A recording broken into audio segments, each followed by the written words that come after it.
Community Grants information session. My name is Rani Param. I'm the Manager of Community Life. With me today, I have our Grants Project Officer, Anne Dow, and the Coordinator of Community Support Programs, Carly McLennan.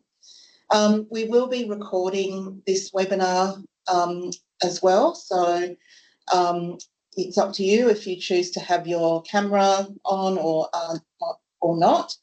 And then we will make available a recording of the webinar on our website, and also will be sent round to everybody once we've got it onto our YouTube page. So to start, I'd just like to acknowledge that the three of us today are meeting on the lands of the Bidjigal clan and pay respects to elders past, present and emerging. So just in terms of the format for today, we will have the presentation, which I will run through. Anne is then going to share with you the Smarty Grants form. So anyone who's unfamiliar or hasn't used Smarty Grants in a while, that will be a useful information session. She'll walk you through the form, which is online. And as always, I'd just like to remind everyone that we are here to assist, and Anne is your conduit, I guess, for any further information. So I think we'll get started. If there's any questions while I'm talking, if you can just please include them in the chat, or hang on to your question until the end. We will have a time for Q&A at the end of the presentation.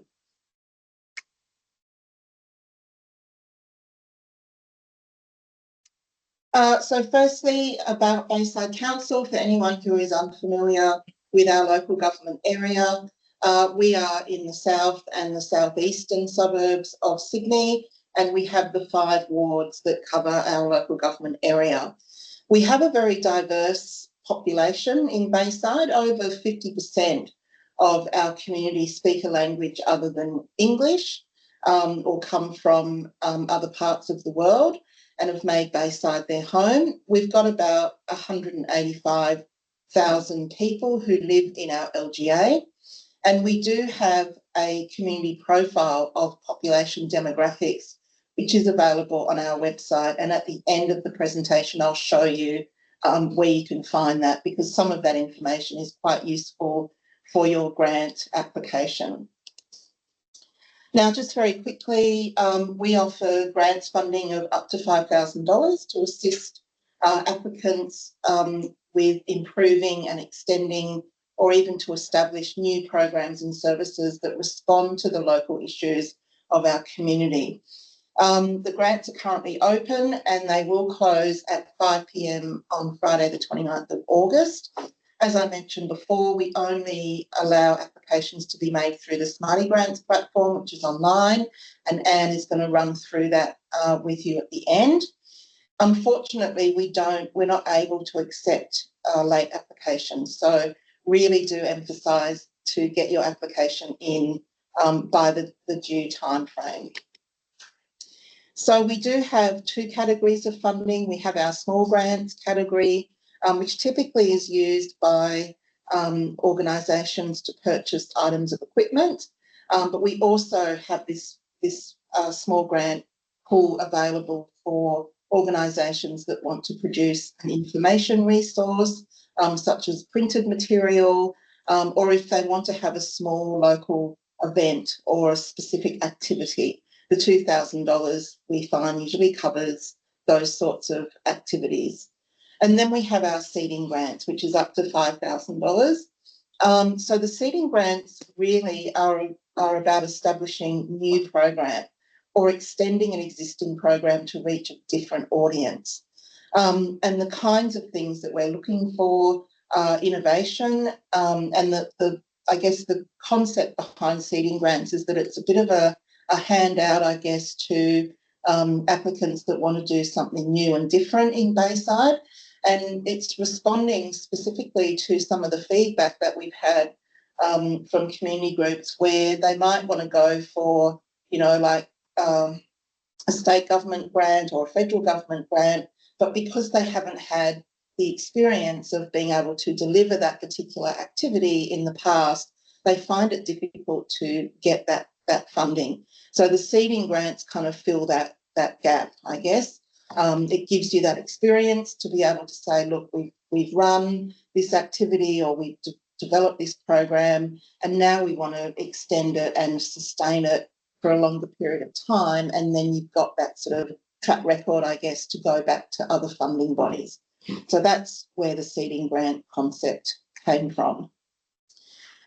In responding to your application for small grants, what we're looking for are applicants who are actually based in our local government area, or if you're not based in our local government area, that you're actually going to deliver your funded activity in our LGA, and that would involve a majority of the people who would be part of that funded activity would be residents. So all of our financial assistance is actually funded by ratepayers. So we do have that obligation to demonstrate that there is a benefit to the Bayside community from distributing that financial assistance.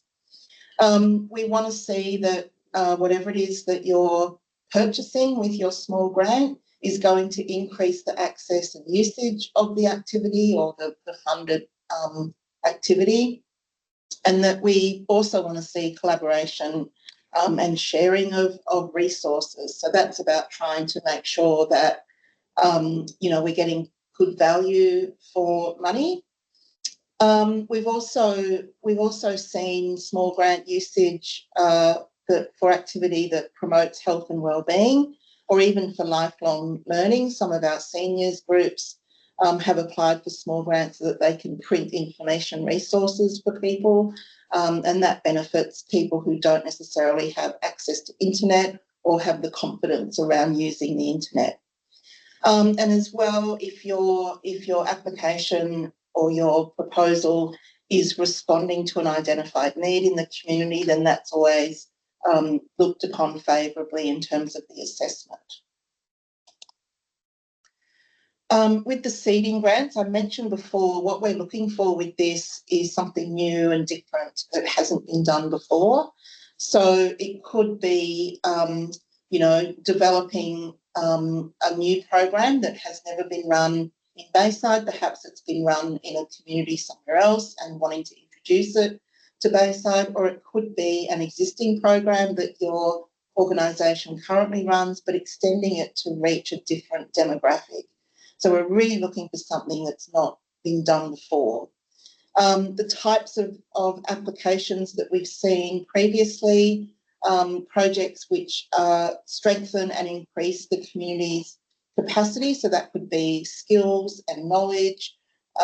It could be developing community harmony and promoting social cohesion, promoting health and wellbeing or lifelong learning, which I've already spoken about before.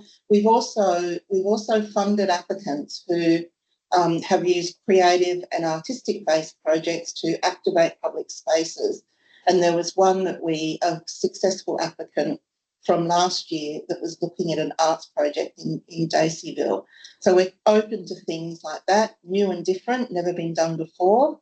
As I've said previously, cooperative community partnerships and collaboration is always looked upon favourably, especially if your organisation is not based in Bayside.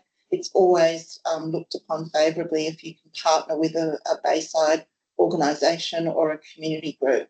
And what we're trying to aim for really at the end of the day is we want to see our funding used to encourage participation of a broad cross-section of the community. So we're trying to really maximise, how far the grant can go. So just quickly on eligibility, we offer funding to non-profit organisations and incorporated organisations. So incorporation means that you're incorporated under the Incorporations Act that is administered through the New South Wales Office of Fair Trading.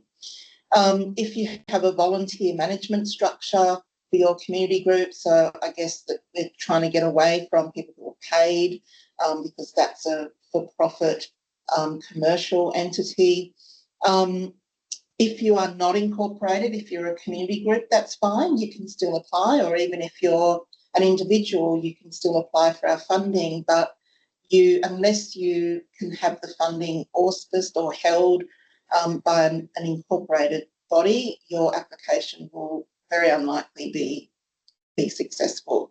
So I think in the online form, if you are not an incorporated group, there is a section in there for you to identify who it is which organisation it is that you want to auspice your funding. If you're located in Bayside, local government area, that's great. Or as I said before, if your activity or whatever it is that you want to do with the funding is being delivered within Bayside, for those applicants who are not based in our LGA. And the final thing here is if you've previously had a community grant from us, we just ask that you've met all of the acquittal and reporting obligations for that previous grant. The one thing I will say about this is that your acquittal is not due until the project is completed, and it's due 6 weeks after your project is completed. So if you've had a grant from us in the past and you're still delivering that funded activity, if you can just have a chat with Anne about that, for the grants officer, and then we might just have to make some arrangements for you about getting an extension for that project. We don't accept, or we don't fund, I should say, for-profit entities or businesses. We also don't give funding to government or private agencies. Political parties and groups that are closely associated with political parties are also exempt from our community grants program, as well as fundraising organisations where the fundraising is the principal part of the funded entity. I recognise that there are a lot of organisations which are charities, and that's very different from, the sole purpose of the group of the organisation is to raise funds. And I've already talked before about unincorporated individuals or organisations. If that is you, if you're not incorporated, if you are a community group or an individual, you can still apply for our community grants, but you will need to identify an auspice organisation that does meet the eligibility criteria. And the final thing about this, and just very quickly want to touch on this, these grants, community grants, are actually approved by councillors. So we try not to put our councillors in a position where they're not able to execute their decision making. So we just ask that we don't put our councillors in that position. So please don't lobby the councillors on behalf of your organisation, because it does compromise them. It means that they're unable to be part of the discussion about the community grants.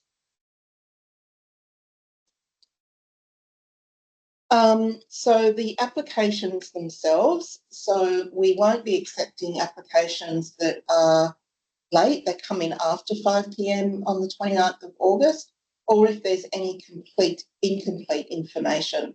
So when Anne goes through the form with you online, you'll see that there are some fields where it is mandatory to provide a response, and there are some fields that are optional. So if it's optional, but if there are things that information that you need to attach in order to support your application, I guess the thing that I would say is remember that people who are assessing your application may not have all the information about your organisation, or they may not have awareness about what your group does. So it's really up to applicants to make sure that you have as much information as possible, because if there's anything that's missing, it could impact the success or otherwise of your application. We also don't fund any activities that have happened in the past. So if you've had an event that was last year or earlier this year, that's not going to be, that's not an eligible activity. And similarly, and we have had this before, we have had people apply for our funding to repay debt that they owe to the state government. So that's why that's there. We don't give our community grants for that purpose. We also don't give funding towards ongoing staff or operational costs that are not specifically relating to the proposed project. So, for instance, if your project needs to have employ someone in order to deliver it, that's fine. That would be considered an eligible expenditure. But if it's to fund, someone who has nothing in your organisation that has nothing to do with the funded project, then that would not be an eligible expenditure item. And similarly for some of the operational costs, so rent for your main building would not be eligible, but if you needed to hire a venue in order to deliver your funded activity, then yes, you could include the cost of venue hire in your application. We also do not fund activities or services that are seen as the responsibility of another level of government, so that would be state or federal. So if you've got any questions about that, then please reach out to the Grants Project Officer for any assistance.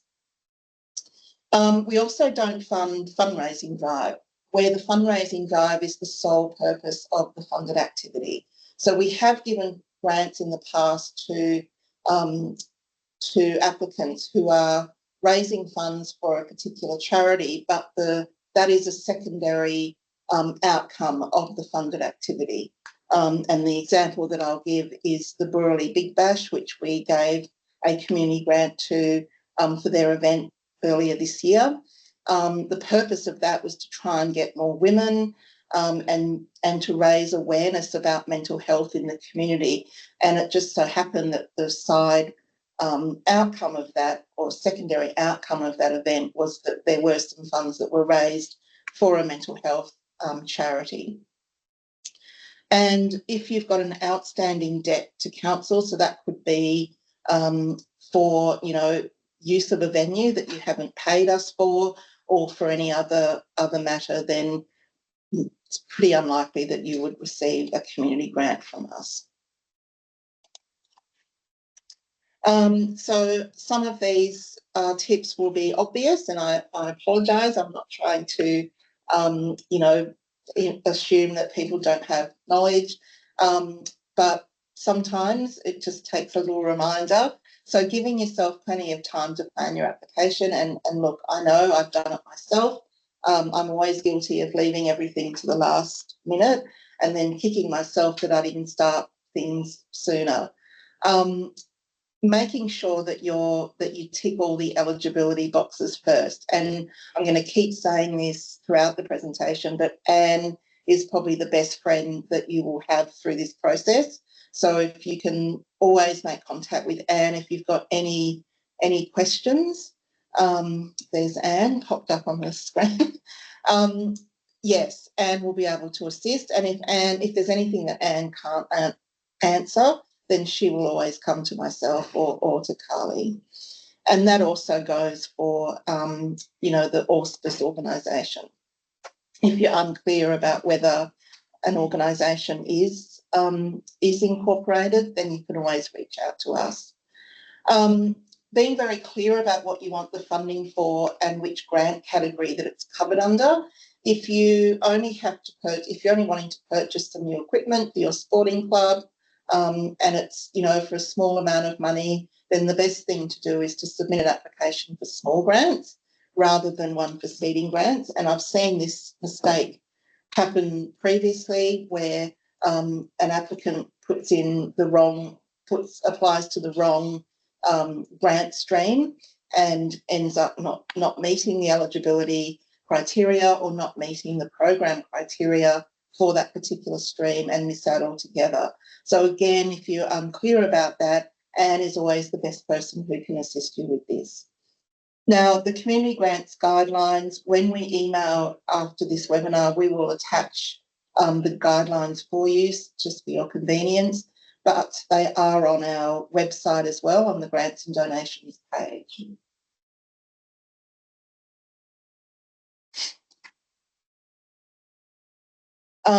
So yes, just again, as I said, make sure that your application is addressing the program guidelines and our policy, but also doing a bit of research, and I'll show you at the end where you can find things like statistics and so forth in our community profile. But we've also got some of our documentation, our corporate documentation, like our community strategic plan. So all of that is on our integrated planning and reporting page. And again, when we send the email to you with all of the information from this webinar, we'll also include a link to that page as well. So it'll give you some idea about what the priorities of council are for this term of council and for the next decade, which is our community strategic plan, and some of the things that council is doing. And you might, it might align with what your particular project is. And if it does, it's always a good thing to make mention of that in your application. So with the assessment of our grants, we do have an independent community grants assessment panel. It comprises up to 4 independent community representatives, and when I say independent, I mean they're not an applicant, or they're not attached to an organisation or group, I should say, that is an applicant for community grants. We try and keep this very impartial. We also include representation from the state government, and the reason for the state government is that we know that they're ineligible for our community funding, so there's no way that those people would be compromised in any way and can be truly independent. And then there's 2 council officers, which includes myself, and we usually have someone else from within council, depending on the nature of the applications that we receive. So I think one year we had a lot of applications from sporting clubs. So we did have our coordinator of sport and recreation who assisted us with that assessment panel that year, and she was able to, give some background information about the different clubs, and just fill in a few gaps for the panel about sporting and recreation clubs. I said before, we get the councillors to make a decision. So normally the process is we'll have applications closed, we have the assessment by the panel, the recommendations are then referred to the City Services Committee of Council, and then it goes to Council for the final approval. So it usually takes about 2 months after applications close for everything to sort of finally get approved by Council. Now, the online application is very straightforward. Anne will, as I said, Anne will do a run through of that for you so you can see what that looks like for anyone who's unfamiliar or may have forgotten. I think the number one thing to remember with Smarty Grants is always save. And it's happened to me, and I know every single person I've spoken to that uses Smarty Grants all says the same thing. You only do it once. You type away furiously into your application and something happens. Either the power goes out, which has happened twice now, or the computer crashes, or you just exit without remembering to save, and then you come back in, log back in again, and all of your work is gone. And that only happened, you only do that once, I will say, and you never forget to do it again. So I always tell people, save. It will just save you a lot of drama and a lot of heartache if you have anything befall you. And then with attachments, Anne will show you can upload attachments into your application. So some people take photos, particularly if they've got quotes, or some people take screenshots if they're looking at purchasing something that's on the internet. They'll take a screenshot of what it says on the internet, and you can save that as a JPEG and then just upload that into your application form. But Anne will go through that with you in just a second. The sorts of documentation that you will need to upload, and these are the sorts of fields which are mandatory, they require a response. So if you're an incorporated organisation, you will need to have uploaded a copy of your current certificate of incorporation. Non-incorporated organisations will require a letter of approval and support from your auspice or guarantor organisation. So you need to make sure that you identify who that organisation is, and get their permission first before you proceed with your application. You'll need to upload a copy of your public liability insurance, and as I said before, estimates or quotes of equipment for services or anything else that you're putting into your budget. If you can attach a quote, then that's evidence of what it costs. This one is probably unlikely to apply to most applicants, but we have had this happen in the past, particularly for public activation projects. But if you want to do anything on council land or council controlled land, you will need council's consent for those projects.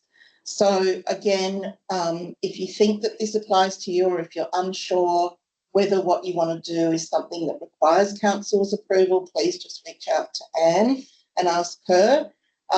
We did have some public art things that we have funded in the past, and they wanted to do that on a council-owned building. So yeah, it's very rare that this applies to applications. So just some examples of suitable documentation. Quotes, as I said before, that can be either a written quote that's been emailed to you or provided to you over the counter, or a screenshot of the price that's displayed in the supplier's catalogue or on their website. Photos, are also acceptable. If you've got some like a agreement, an MOU or an agreement with a different supplier. So for instance, if you wanted to run a workshop for young women and you've got a MOU with an organisation that's going to deliver those things, that's also can upload that as well as evidence. I think it goes without saying, we're no different, I should say, to any other funding body. We do get requests for more requests for the funding than we actually have. So it is very competitive. So just finally, if you can make sure that you've clearly described what your project is and what it hopes to achieve, give an accurate and realistic budget information, and use the quotes. So if you're saying that you're going to purchase some replacement basketballs, attach a quote to that so that the assessment panel can see exactly how much that's going to cost and know with confidence that, the funding will cover what it is that you're requesting. And make sure that where you have said that you have attachments or you've got supporting documentation, please make sure that those are all uploaded. So I said before, if there's anything that's incomplete or there's anything that's missing, it can impact the success or otherwise of your application. And just finally, the applications are due by 5 p.m. The 29th of August, so in a few weeks. Now, with our successful applicants, so if you are happy news, you've been told that you are successful. We do require that you enter into a funding contract with council and abide by the terms and conditions. Now, if you have an auspice organisation, if an organisation is auspicing your funding, it means that organisation will enter into the funding contract with us. So that's why it's important that in your application that you do have that organisation listed and a contact person for them, because Anne will then send the funding contract to that organisation.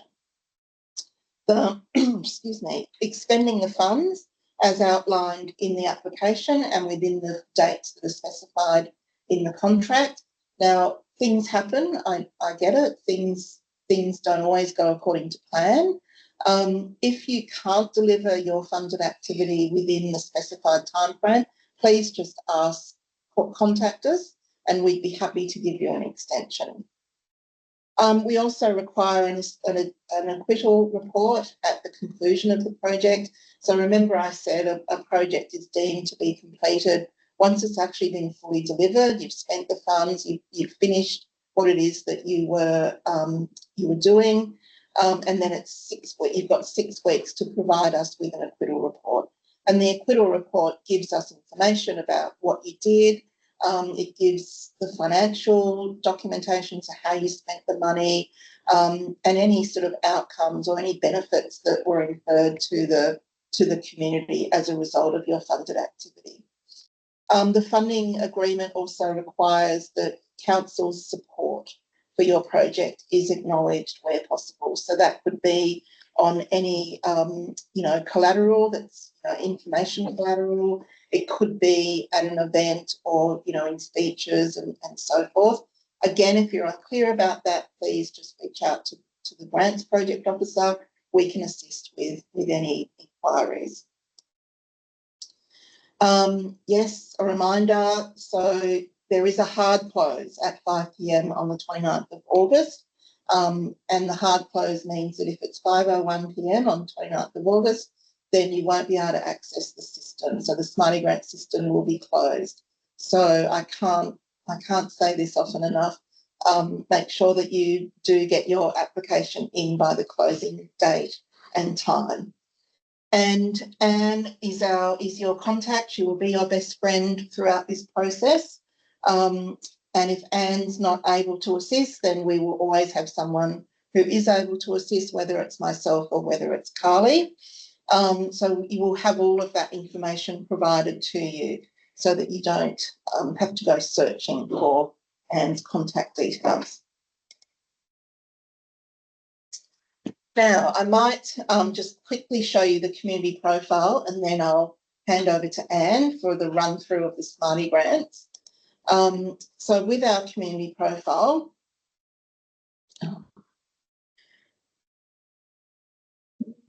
okay. So the community profile is on our website. I will just share my screen again.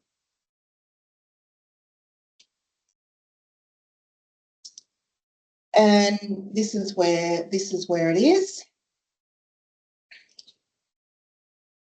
So can everybody see that? So this is actually hosted by ID Community, and ID Community host similar pages for councils right across Australia. So it's a very, very handy resource. It is the census data.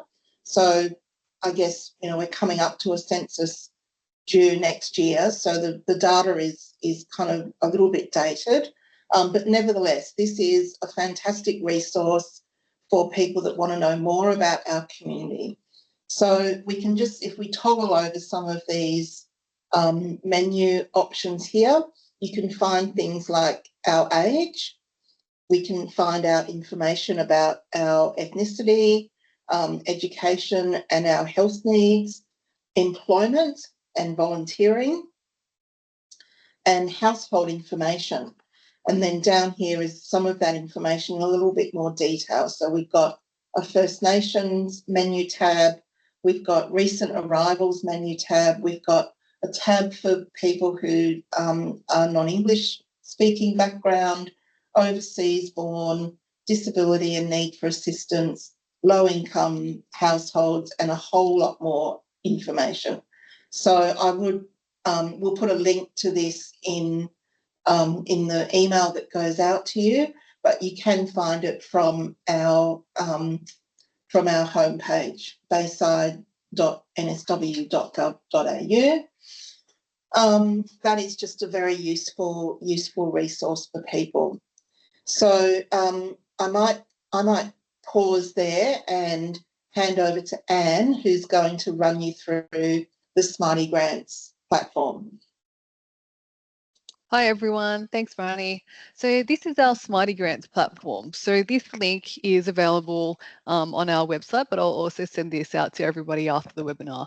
So that's the URL, bayside.nsw.smartygrants.com.au. Now, if you already have an account with Smarty Grants, then all you need to do is hit log in. If you don't have an account, you'll have to click register. If you do, enter your details and then log in. So I'll show you both. The Bayside Council. Sorry?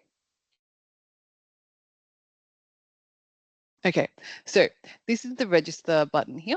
So if you click here, it'll take you to this page, and then you can enter your name, organization, email, and set a password, and then click register. Then after you've made your account, you can go back to the login button and enter your credentials in here, and then hit log in.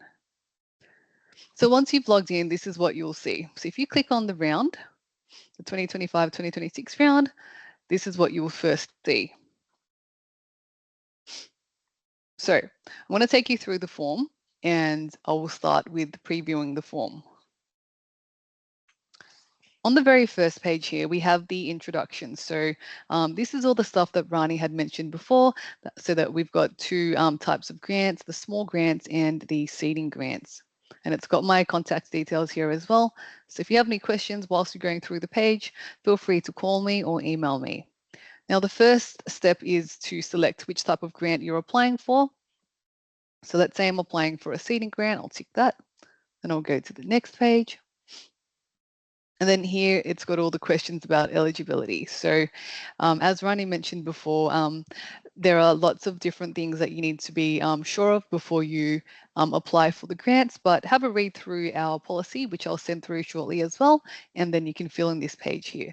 So in this section here, it'll ask you to choose a file. So I'll show you how to do that. So I'm going to get out of here and go back to my actual form. Page. All right, so let's say I wanted to attach a file to this question here. What I'll need to do is go to upload new file, and then click a file from my computer, and then hit open, and that'll attach the file to this question. Same thing goes for this question, and then there's some more questions at the bottom. Okay. On the next page, we have our contact details. So this is where you fill in your application organization name, the address, make sure it's a physical address. And then if you have a website, it'd be great to put this in here as well, because it really helps our assessment panel get to know who you are and who your organization is as well. And then put your contact person here, your best contact person, whether it's yourself or a nominated person. And then you've also got here a question about whether or not your organization is incorporated or not. Here is where the IA or ACN number is. If you have this, it's mandatory for the application, so you'll have to put it in. If you're not sure what your ABN number is, you can look it up in here to double check. So this will take you directly to the ABN website. Okay. So if you don't have an ABN, please submit a completed ATO statement by a supplier form with your application. Otherwise, 46.5% of any approved grant may be withheld, and you can download the form here. And as you're going along, make sure you hit save progress so that you don't lose your work. Okay, now we're on to the project details. So here are all the questions about your actual program and activity. So a lot of these are yes or no questions, except for this question here: where will this program be delivered or resource kept? So this one here will list all of the suburbs within our LGA council where you will deliver the program. So if you just tick one of that'll be great. And then in the other section, if it doesn't apply, then you can type in the suburb of where your program will run. Okay. Are the majority of members or participants residents of Bayside Council? You can tick yes or no. And if you do know the number, it'd be great to put the number in here as well. Here is a map of our Bayside LGA. You click here, you'll see this. Again, it takes you to the community profile ID, and there is our map. Some other questions we have here include when the project starts and when the project will end, and the project name. So in this section here, it is the project description. So it's really important to address a few key issues, key points, such as what your project is, why you're doing the project, where you were doing the project, when you were doing the project, and why you were doing the project. So that's what we're really looking for. And this question will address how the grants will benefit the Bayside community. So this is also very important. It's really important to have a really clear and precise application because, again, it helps the assessment panel select the recipients. Okay. And then we've got this question here, what evidence supports the grant request will meet or target an identified and or emerging issue or need of the Bayside community. So just make sure all of your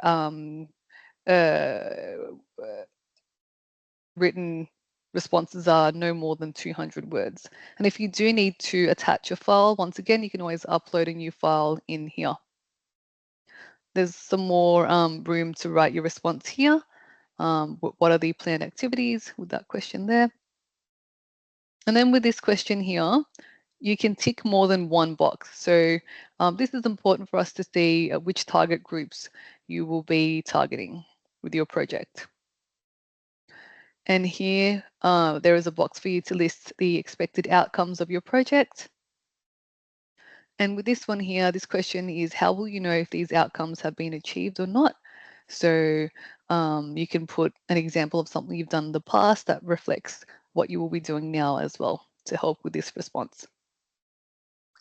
And this question here outlines how the program will be sustained and what potential sustainability challenges might impact this. So again, keep this to under 200 words and explain how long the program will last. So underneath all of these questions, there's a little one-liner that shows, that explains what you should be putting in the box as well. And once again, if you're not sure, feel free to ring myself and I will help walk you through the process. So on to the next page. Okay, so we're on to the numbers section of the grant application. So here is where you need to list out your budgets. So we've got your income on one side, your expenditure on one side, a box for the total amount requested. So what you are requesting for. And it's really important here to be really precise with your numbers. So one way of showing that would be to attach also what you're looking to purchase. So for example, if you're looking to purchase a dishwasher for your community kitchen and you've got a receipt for that dishwasher, then please upload it into that file and it'll help us match with the numbers in your spreadsheet here. If you need to add more rows, you can click here and another row will be added. And you can also maximize this box here and add more text into here. If you don't need a row, you can always delete it as well. So yeah, so that's the budget page. So we'll just minimize that. All right, and once again, just hit save progress as you move along. Next page. All right, so on to the payment details. So this part is definitely very important. So this is how you'll get paid. So ensure you have the correct bank name, BSB, and account number, and a remittance email address. Okay, next. Okay, so on to the certification and privacy section. So here you just need to fill out this part here, the name or the chair or the president, their position, and then the secretary or treasurer, and their position and the date that you've submitted the application. And then once you've done all that, you can go to the next page again, tick the box there, and then it'll take you to the very final page. So once you've reached this page, what you can do is hit download PDF. And it'll open up the application in a separate PDF. So it'll look like this.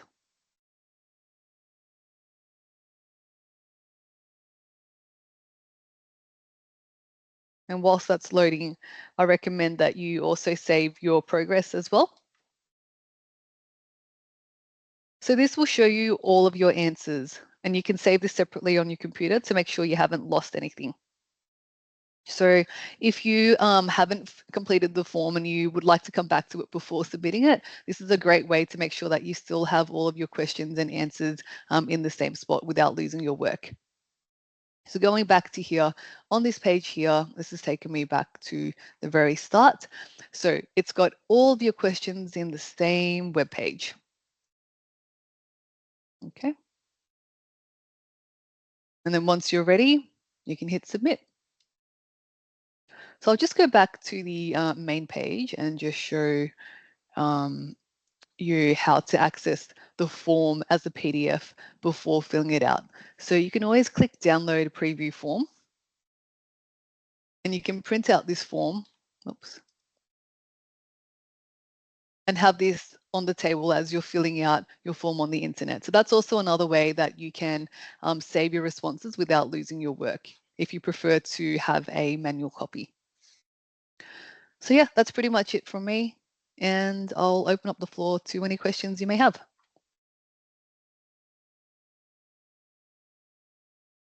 For that, Anne. We have had a couple of questions in the chat, which I have been responding to. Does anyone have any other questions?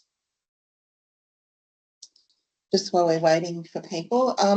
So if you saw, we're looking at the screen that Anne was running through, you saw the fields that have the little red asterisk. Those are the fields that require a response, and it won't let you proceed unless you have that field particularly filled. And there are others that don't have the red asterisk, and those are the optional fields. So Wendy has just asked, so you can purchase the equipment before the grant? No, Wendy, you can't. So remember I said that we don't fund retrospective activity. So if what you're wanting the funding for is something that has already happened, then no, it's not an eligible item for funding. So that is events that are in the past, or a program or activity that was in the past, but also for things that you've already purchased. So if you do need equipment, it's probably best to wait until you get the notification of the grant. Araman, if the application is made for the seeding grant and it should have been for the $2,000 grant, do we get notified? Look, I want to say that we will always try and be helpful with these things, but as I said before, we get so many applications that come in for our funding, and Anne can't be relied upon to go and check every single application to make sure that people have filled it out correctly. So my advice to you would be ask first before you submit your application. So check with Anne what it is that you want the funding for, and then proceed from there. Just about the timing, I probably should have mentioned this before. So just with the timing, so I said earlier that we typically have a 2-month lag period from when applications close until we get the final approval from council. So when you're thinking about the start date of your funded activity, I think it would be useful if you could plan for funded activities to commence from the 1st of December. So if we're saying we'll be having the assessment panel in September and then it goes to council in October, it usually takes a few weeks to get all of the funding agreements out to the successful applicants and returns signed. So when you get your funded, if you're successful and you get your funding agreement, if you return that, that is when the money gets paid. So the money will not be paid to you until we receive back the signed funding agreement. So I think with some groups it can take a little while if you've got like a large organisation where you've got to get your treasurer, your chairperson, or whoever else is the authorised signatory for funding agreements.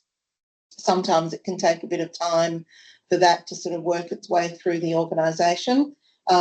So yes, just be mindful of that. But as a general rule, if you're wanting to do something from the 1st of December, then that should be okay. We should have enough time to get everything approved by council, and then for Anne to get all of the funding agreements out to you. Any other questions?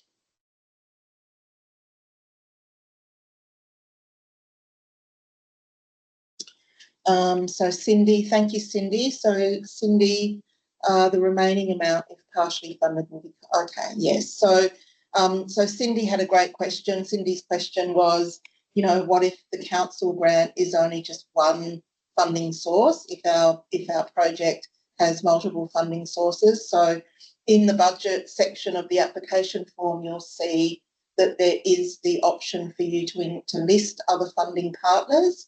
So it might be state government, it might be you know, federal government, or in this case with Cindy, it is the her organisation's own fundraising activities. So you can list that, Cindy. You can put that it will be funded by your organisation and the amount that you're expecting to receive through the funding. Okay, how are we going for time? We've got 7 minutes left. Someone has asked for Anne's direct phone number. Anne, what is your direct phone number? Yes, I'm just bringing it up for everyone now. Just 1 second. Okay, so I'll put this in the chat. So it's 9366 3684. There we go. 3684. Now, one thing is that Anne has been selected for jury duty, but we don't know yet whether she will actually be required to serve on the jury. If she is, it's a 20-week case or trial. So yes, but we will. That phone number that Anne has just put in the chat will divert to another officer. If Anne is selected for jury duty, we will have somebody acting in Anne's role. That phone number will reach that person. That person, by the way, will be Jenny. We are hoping for the best with Anne's jury duty selection, but planning for the worst. Not the worst for Anne, but the worst for us if she has to leave us for 20 weeks. So Jenny will be stepping into Anne's role in the event that Anne is selected for jury duty. But rest assured that I will be here throughout that 20 weeks. Carly will also be here, you know, for the duration of the grant closing. And, you know, if anything that Jenny is unable to assist with, she can always come and bring it to mine or Carly's attention and we can assist. So there is still that support, even if it may not be Anne. Anne might be serving on some 20-week trial somewhere. I can't even imagine what would be a 20-week trial, but if Anne's not there, it will be Jenny. And I've put my email in the chat as well. So we probably want the grants and donations email, Anne, rather than yours. So the grants and donations email is a generic email account that multiple staff are able to access. So that is always the best email to reach us with inquiries about your grant application. So grants and donations at bayside.nsw.gov.au. All right, any final questions? If not, then I think we'll leave that here. Thank you, everybody, for your participation. I hope this has been helpful and also for your questions. And yes, good luck with your applications. Thank you. Bye, everyone.